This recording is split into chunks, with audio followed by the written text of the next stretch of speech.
They sent his life's work to a junkyard in a flatbed truck on a Wednesday morning, 4 experimental turbine engines sealed in rust-streaked shipping crates, classified as scrap by a woman who had never once heard the name of the man who built them.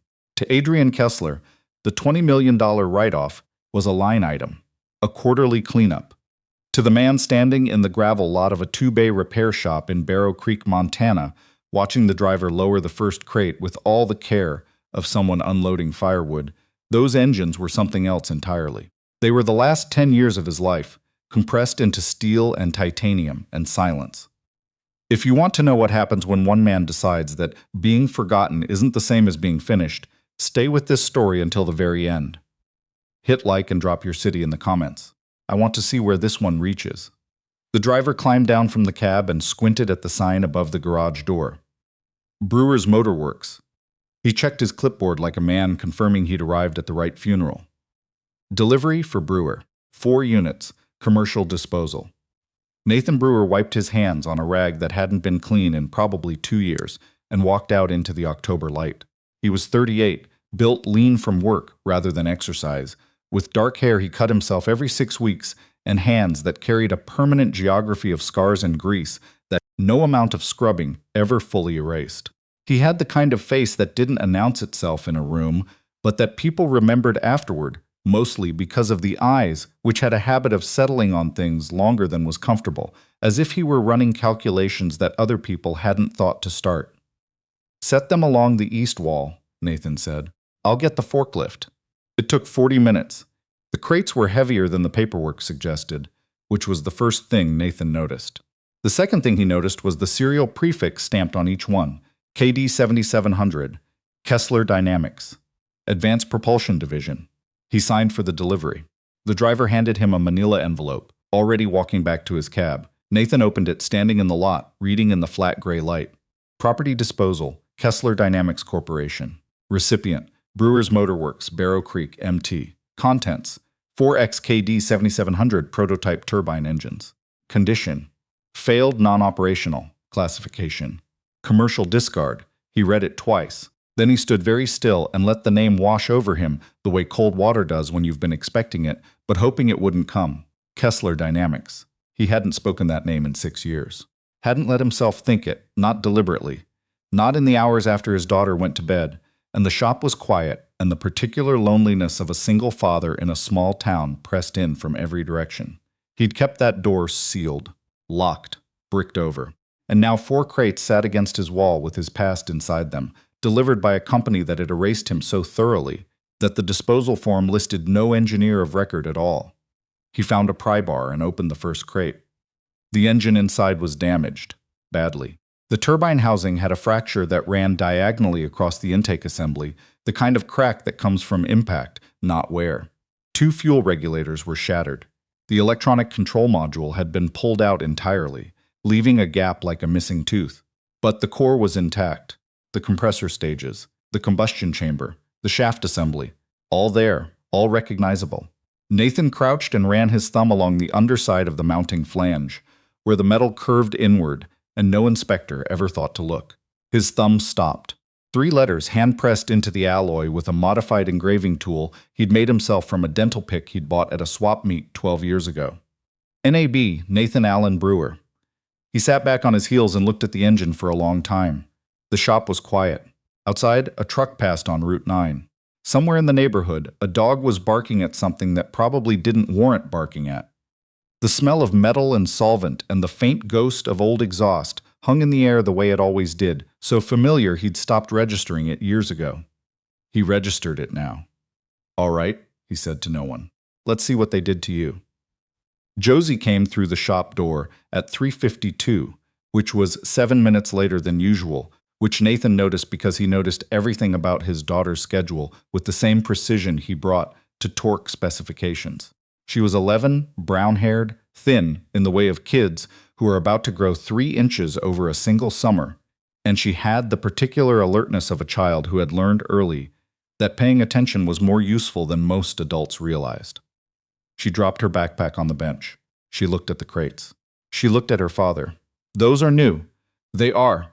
Are those turbines?" "They are." She walked closer, stepping around his tool cart with the automatic precision of someone who'd grown up navigating a workspace. She peered at the open crate, at the fractured housing, at the exposed compressor blades. "It's broken," she said.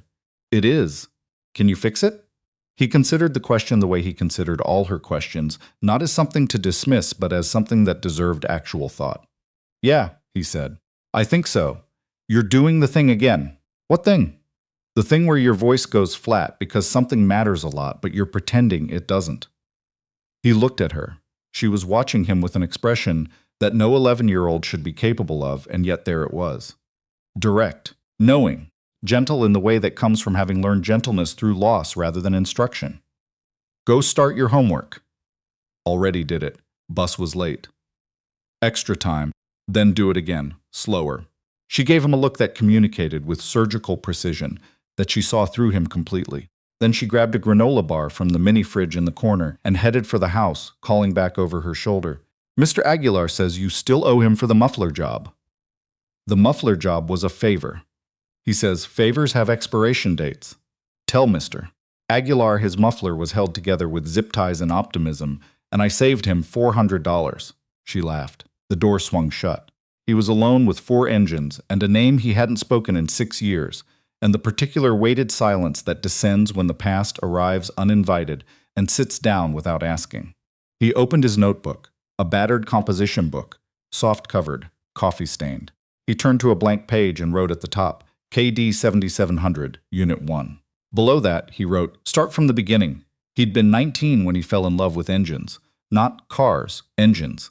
The distinction had mattered to him then, and it mattered now. A car was a destination. An engine was a conversation between physics and metal and heat that never quite ended, that kept revealing new things if you listened carefully enough. He'd grown up in a town smaller than Barrow Creek, in eastern Oregon, the kind of place where the nearest bookstore was 40 miles away. And ambition was something that happened to people on television. His mother had raised him alone after his father left when Nathan was 6, and she'd worked 2 jobs and never once complained about it in front of him, which he understood only later was its own kind of heroism. He'd taught himself engines from library books and junkyard parts. By 17, he could rebuild a transmission blindfolded. By 19, he'd modified a salvaged diesel to run 30% more efficiently than factory spec, which had caught the attention of a visiting professor from Montana State, who happened to break down near his mother's house on a drive through town. The professor's name was Dr. Aldrich. He'd given Nathan a card and said, "You have a rare thing. Don't waste it here." Nathan had called him a year later, after saving enough money working at the local grain elevator to afford tuition for 1 semester. He'd driven 300 miles in a truck that burned oil and arrived at the engineering department with nothing but a duffel bag and the quiet, complete certainty that he was supposed to be there. 4 years later, with a degree and a reputation among his professors for seeing problems that other students couldn't even identify, he'd been recruited by Kessler Dynamics. Specifically, by Walter Kessler himself, the founder, a man in his early 60s who had built a regional aviation parts company into a defense and automotive conglomerate through 40 years of work that had cost him 2 marriages and most of his health. Walter had sat across from Nathan in an interview room and listened to him describe a theoretical improvement to turbine blade cooling geometry, and then had leaned back and said, "You think in 3 dimensions. Most engineers I hire think in 2 and pretend the third doesn't exist." Walter had brought him in, mentored him, protected him from the internal politics of a large corporation that didn't always know what to do with a kid from a tiny Oregon town who asked uncomfortable questions and often turned out to be right. Nathan had led the team that developed the KD 7700 series, 4 prototype turbine engines designed for a next-generation hybrid vehicle platform that Kessler Dynamics was positioning to revolutionize the industry. 3 years of work, hundreds of design iterations, 4 finished prototypes that Nathan believed, with the quiet confidence of someone who understood his own capabilities without needing to advertise them, were the finest engineering he would ever produce. He'd been in the middle of that work when Beth got sick. He didn't let himself think about that part tonight. Not yet. There was too much to catalog, and thinking about Beth while his hands were supposed to be steady was a combination that had never once worked in his favor. He stayed in the shop until 11, documenting damage across all 4 units.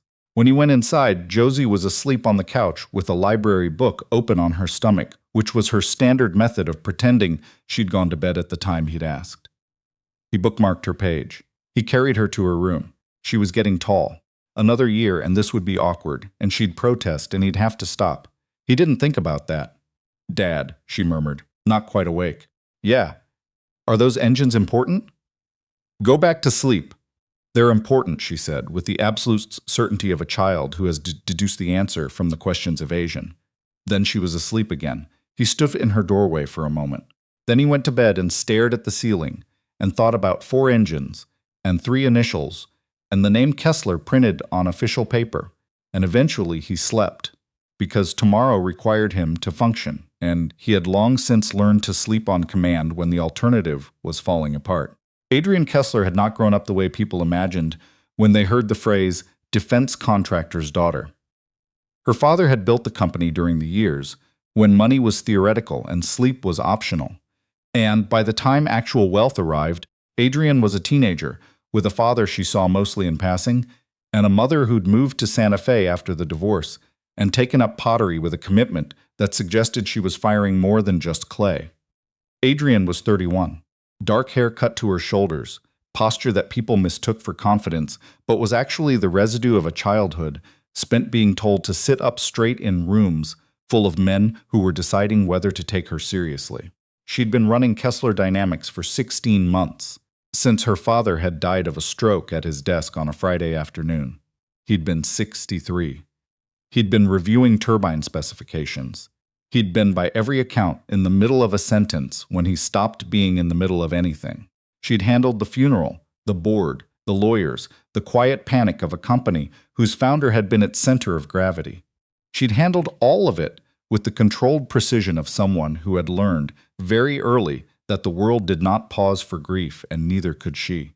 "The disposal's done," said her assistant Theo, sliding a tablet across her desk. 4 KD 7700 units, delivered to some repair shop in Montana. Barrow Creek. "Fine. Pritchard's office is asking whether the board needs a formal briefing on the write-off. Tell Pritchard the board has already approved the write-off, and if he wants to relitigate it, he can do it on his own time." Donald Pritchard had been executive vice president of operations at Kessler Dynamics for 13 years. He was 60, silver-haired, and possessed of a boardroom polish so thorough that it took Adrian several months after taking over to realize that polish was all there was. Underneath it was something she hadn't yet fully mapped but increasingly suspected was closer to rot than substance. "And Theo? Pull the complete engineering files on the KD 7700 program. Everything. Personnel records, testing protocols, budget authorizations, patent filings." Theo hesitated. "That's a lot of material." "I'm aware. Can I ask why?" "Because my father spent 3 years talking about that program like it was the most important thing the company had ever done. And the official record says it was a total failure. And I'd like to understand how both of those things can be true." Theo made a note, and wisely didn't ask anything further. The gossip reached Barrow Creek's Main Street within 3 days.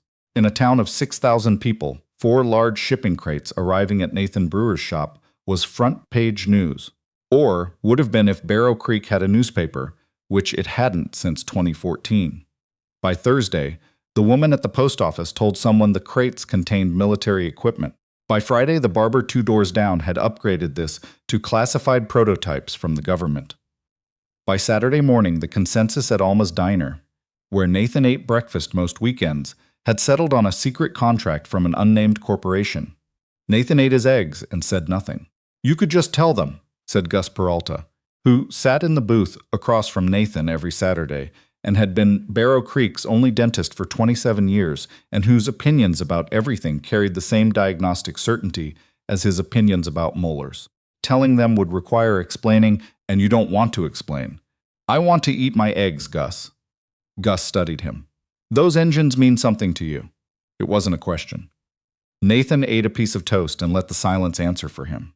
He worked on the engines at night, after the shop's regular business was done and Josie was in bed. The regular business was modest. Oil changes, brake jobs, the occasional transmission rebuild, the steady trickle of mechanical problems that a small town generates, and that keeps a competent mechanic fed if not wealthy. He had a decent reputation. People trusted him. They paid late sometimes, and sometimes not at all, and he let them because he understood that trust was worth more than invoicing. The KD 7700 work was different. It required focus of a kind that the daily work didn't. The specific intensity of a mind working at its actual capacity rather than the comfortable fraction that routine demands. Each engine presented its own puzzle. The damage wasn't random. It was systematic in ways that bothered him, patterns that suggested something more deliberate than simple neglect. Unit 2 had its entire fuel management system removed. Not failed, removed, disconnected and extracted with tools, as if someone had specifically wanted to ensure it could never function. Unit 3 had scoring marks on the turbine blades that were consistent with foreign object introduction. Someone had put something into the intake. Deliberately. He sat with this information for a long time one night, alone in the shop, the overhead fluorescents buzzing their perpetual low hum. The damage wasn't accidental. It was sabotage. Someone had wanted these engines to fail, and then they'd been sent to a junkyard in Montana to disappear. Nathan picked up his phone and searched for Kessler Dynamics' corporate directory. He found the general contact page. He stared at it for several minutes. Then he put the phone down and went back to work, because calling a $1 billion corporation to tell them their engines were sabotaged was the kind of thing that required more evidence than a mechanic's gut feeling, no matter how educated that gut was. Adrian found it 3 weeks later. She'd been going through the KD 7700 files in her office after hours, a habit that had started as due diligence and evolved into something closer to obsession. The engineering records were immaculate on the surface. Testing protocols, performance benchmarks, failure analyses, all properly documented, all signed off. But underneath that surface, there were gaps. The kind you only noticed if you were looking for them. The original lead engineer's name had been removed from every document. Not redacted, not blacked out, but deleted, replaced with generic references to the engineering team or project personnel. Patent applications that should have carried an inventor's name carried the company's name instead. Personnel records had been administratively scrubbed of any individual attribution. Someone had systematically erased a person from the history of the program. She found the name buried in an email backup that whoever had done the scrubbing had apparently overlooked. A single mention, in a message from her father to his personal assistant, dated 4 years ago. Nathan Brewer's work on the 7700 compressor geometry is the most elegant engineering solution I've seen in 30 years. Make sure his contract renewal is prioritized. Adrienne read her father's words in his voice, which she could still hear clearly, and felt the specific sharp ache of encountering the dead in unexpected places. Then she typed Nathan Brewer into the company's HR system and found nothing. She typed it into a general search engine and found a business listing for Brewer's Motor Works in Barrow Creek, Montana. She sat at her desk and looked at that listing for a very long time. She called him on a Tuesday evening. He was under a Ford F-150 replacing a starter motor, and he almost didn't answer, but the area code was one he recognized from a life he'd left behind, and recognition made his hand move before his judgment could intervene. Mr. Brewer, my name is Adrian Kessler. I'm the CEO of Kessler Dynamics. I believe you used to work for us. Silence. The specific kind that contains a decade of compressed history. I know who you are, he said. I'd like to meet with you. Why? Because I've been going through old program files, and I found your name in a place where someone tried very hard to make sure I wouldn't find it. More silence. Then, there's a diner on Main Street in Barrow Creek, Alma's. Saturday, 8 a.m. I'll be there. She arrived at 8:04 in jeans and a gray sweater, no briefcase, looking less like the CEO of a $2 billion company and more like someone who'd driven 5 hours and hadn't slept well. She scanned the room the way executives scan rooms, cataloging exits and sight lines, then walked to the back booth where Nathan sat with coffee he hadn't touched. She sat down. The waitress materialized, which was Alma's particular talent, delivering coffee to people before they'd consciously decided they needed it. Adrian accepted the cup with a thank you that was genuine enough to surprise Nathan slightly. They sat for a moment. Neither rushed. You found something, Nathan said. I found a lot of things, and I want to ask you something directly before I tell you what they are. Do you already know what I found? Probably. Your name was erased from every internal record associated with the KD 7700 program. Engineering documents, patent filings, project reports. Someone processed a systematic removal of your existence from that program's history. Nathan wrapped both hands around his mug. The ceramic was warm and heavy and gave his hand something to do. I suspected, he said. I didn't have access to confirm it, but I suspected who did it. In the records you've seen, who authorized it? She held his gaze. The authorization traces back through several layers, but the chain of approval leads to Donald Pritchard's office. Nathan's jaw tightened, just slightly. You know that name, she said. I know that name. Donald Pritchard had spent 13 years building a kingdom within Kessler Dynamics. He controlled operations, procurement, vendor relationships. He called Nathan son. In meetings with a warmth that was affectionate on the surface and dismissive underneath.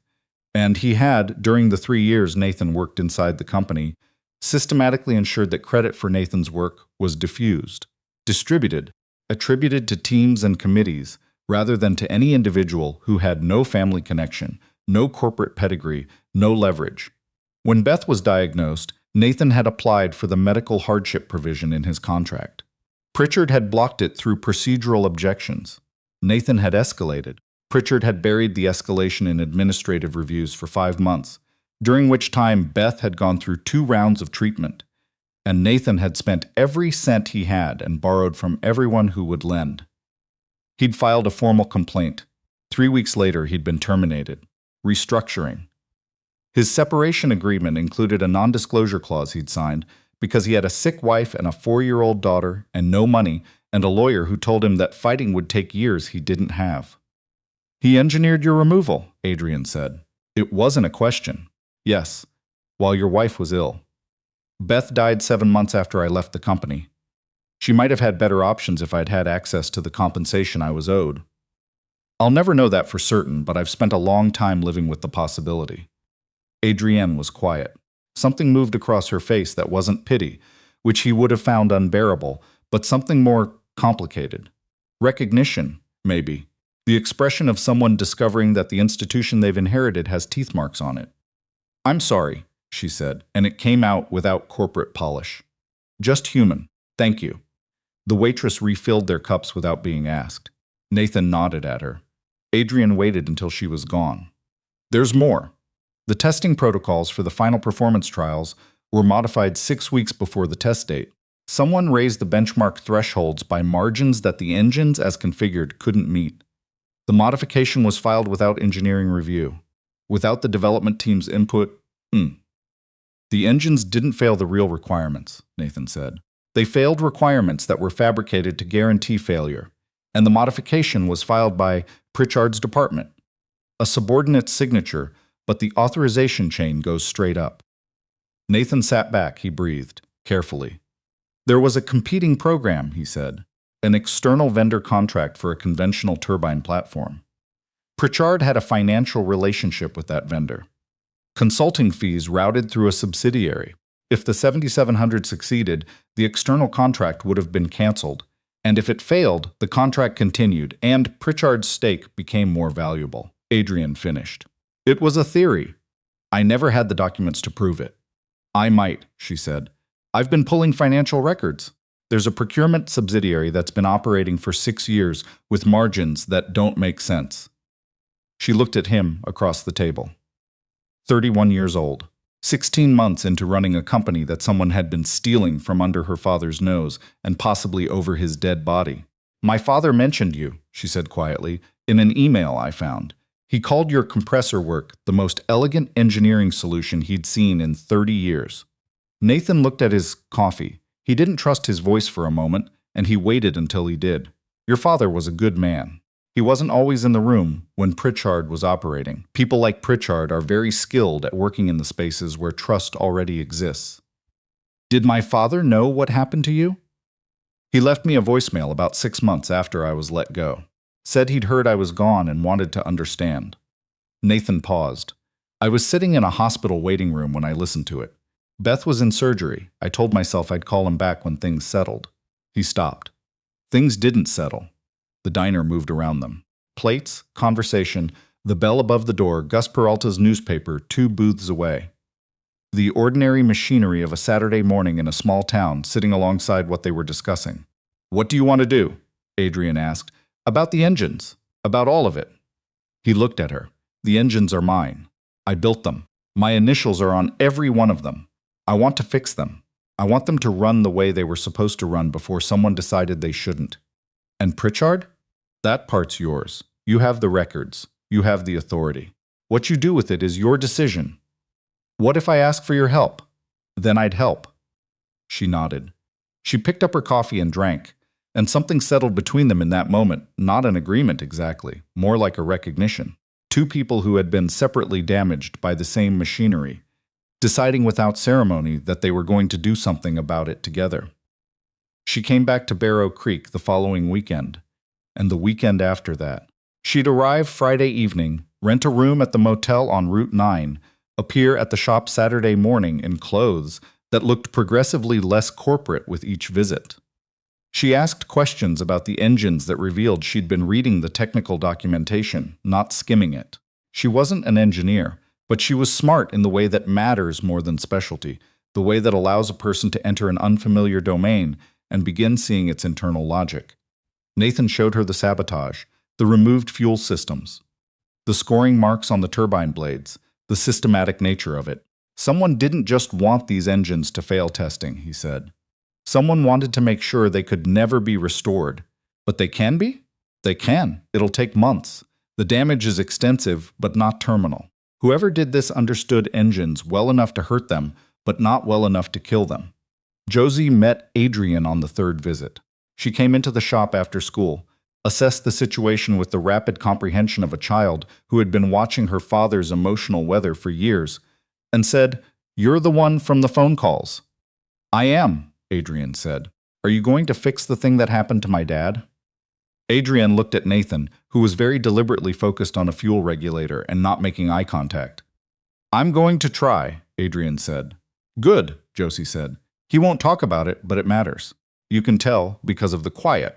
"The quiet?" "He has different quiets. The regular quiet is just him thinking. The other quiet is when something hurts, and he's decided to carry it by himself instead of saying so." She looked at Adrian with unsettling directness. "You probably shouldn't let him do that." Then she took an apple from the mini-fridge and went to do homework, leaving Adrian standing in the shop with an expression that suggested she had just been thoroughly and efficiently read by an 11-year-old. The months passed.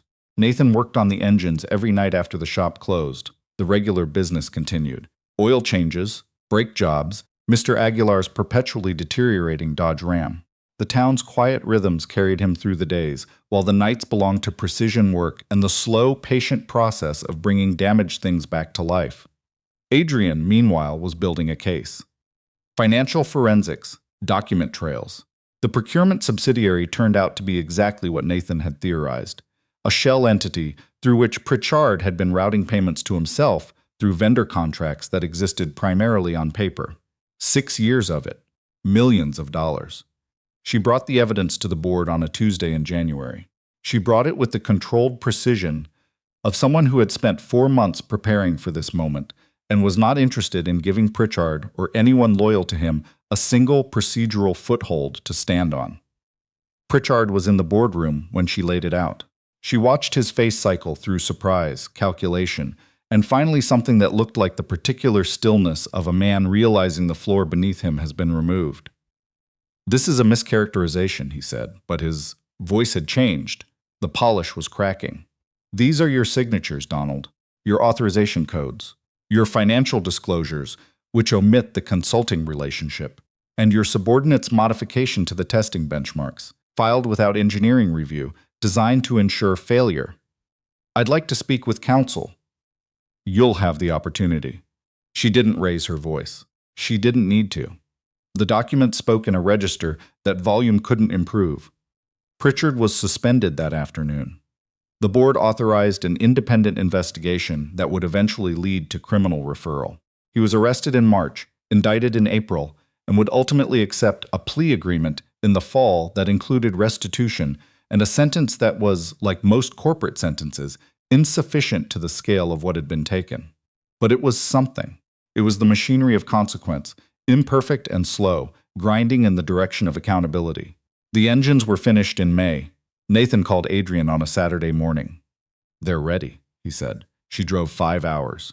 She stood in the shop and looked at 4 turbine engines, cleaned and rebuilt and gleaming under the fluorescent lights, each one carrying the initials NAB. On the underside of the mounting flange, where no one would ever see them unless they knew to look.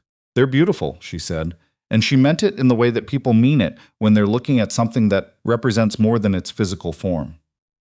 "They work," Nathan said. "That's what matters. Both things matter." He looked at her. She looked at him.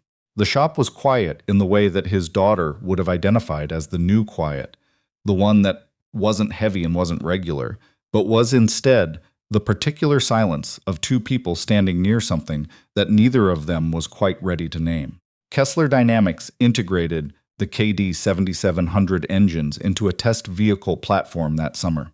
The first full performance trial was held at a facility in Nevada in August, under conditions that met the original specifications, the real ones, not the fabricated benchmarks that Pritchard had used to manufacture failure. All 4 engines passed, not marginally, decisively, performance numbers that exceeded the original design targets by margins that made the testing engineers recheck their instruments. Nathan was there. He'd driven with Josie, 12 hours with stops. Josie reading for the first 4, asking questions about turbine dynamics for the next 3, and sleeping for the last stretch, waking immediately alert as they pulled off the highway, as if sleep had been a brief voluntary interruption rather than a necessity. He stood at the edge of the test facility and watched the vehicle run the course. He listened to the sound of his engines, the particular high-frequency whine of the KD 7700 under load, a sound he'd heard 1,000 times in his memory and never once in reality because they'd been taken from him before they'd ever been allowed to run. Josie stood beside him. She watched with the focused attention of someone updating her understanding of what her father was. "It's loud," she said. "It is. Is it supposed to sound like that?" "Exactly like that." She was quiet for a moment. "Mom would have liked this," she said, not sadly. Just factually, the way she'd learned to speak about her mother, with the plain honesty of someone who has decided that the missing are honored not by silence but by inclusion. "Yeah," Nathan said. She would have. Adrian found them after the test runs. She was in work mode, clipboard in hand, surrounded by engineers and executives, but when she saw Nathan and Josie standing at the fence line, she excused herself and walked over. "All 4 passed," she said, "above spec on every metric." Nathan nodded. He didn't smile, exactly, but something in his face released, a tension that had been living there so long it had become structural, part of the architecture of who he was. Its absence changed his face in a way that was subtle and significant. "You should be part of this going forward," Adrian said. "The program, the company. Formally. I have a shop." "You have a shop," she agreed. "You also have 4 engines that just outperformed every turbine in our current lineup. Those 2 facts can coexist." He looked at her. He thought about what it would mean to go back, not to the company as it had been, the company that had erased him, but to whatever it was becoming under Adrian's hands. He thought about whether he trusted that, or whether trust was something that, once removed, could be rebuilt the way engines could. He thought about Josie, who was watching this exchange with the attentive neutrality of an 11-year-old who had opinions she was choosing for the moment to keep to herself. "I'll think about it," he said. "That's fair." They drove back to Barrow Creek the next day. Josie slept for the first hour, then woke and said, "You're going to say yes." "I said I'd think about it." "You've been thinking about it for 6 years. You already know." He glanced at her. She was looking out the window at the passing landscape with the expression of someone who has made a deduction and is content to wait for reality to confirm it. "When did you get this smart?" he said. "I've always been this smart. You've been distracted." He almost laughed. Almost. The shop stayed open. Nathan hired a part-time mechanic in the fall, a 24-year-old named Pauline, who had a gift for diagnostics and zero tolerance for being talked down to, and who reminded Nathan, in ways he didn't say aloud, of himself at that age. He consulted for Kessler Dynamics remotely, traveling to their facilities once a month, working on the next iteration of the turbine platform, with an engineering team that knew his name and his work and treated both with the respect that had been stolen from him for half a decade. Adrienne was in Barrow Creek most weekends by winter. She had a usual booth at Alma's. Gus Peralta knew her coffee order. Mr. Aguilar had attempted to charge her for an oil change she hadn't requested, which Nathan considered a sign of full social acceptance. They were not yet a defined thing. They were something preliminary and honest, two people who had been through something together and were discovering, cautiously and without hurry, that proximity to each other felt less like obligation and more like choice. They were careful with each other in the way of people who understand that careful is not the same as cold, and that building slowly is not the same as building all wrong. Josie had opinions about this. She delivered them periodically in the sideways observational style she brought to things she actually cared about. Nathan listened, and neither confirmed nor denied, which Josie accepted with the patience of someone who knows the outcome and is willing to let the process unfold. One evening in early spring, Nathan was in the shop after hours, doing maintenance on his own equipment, the kind of work he always deferred and never enjoyed. Josie came in with 2 mugs of tea, oversteeped again, the way she always made it, and climbed onto her stool. "What are you thinking about?" she said. "Why? You have the quiet again. But it's the new one, not heavy. Just," she searched for the word, "real." He took the mug, drank. "I was thinking about the day those crates showed up," he said. "The person who signed the disposal order thought they were getting rid of a problem, shipping off a failure, making it disappear. But it was the opposite," Josie said. "Something like that."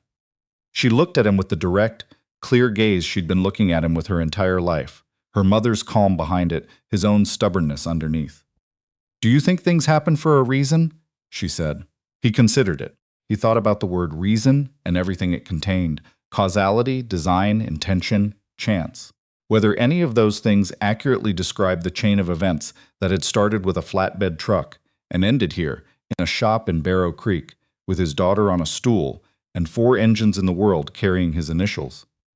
"I think things happen," he said. "And then you decide what they mean. And the deciding is where it all comes from." She sat with this. Outside, the spring evening was settling in. Warm air through the open bay door. Somewhere down the block, a lawnmower starting up for the first time since October.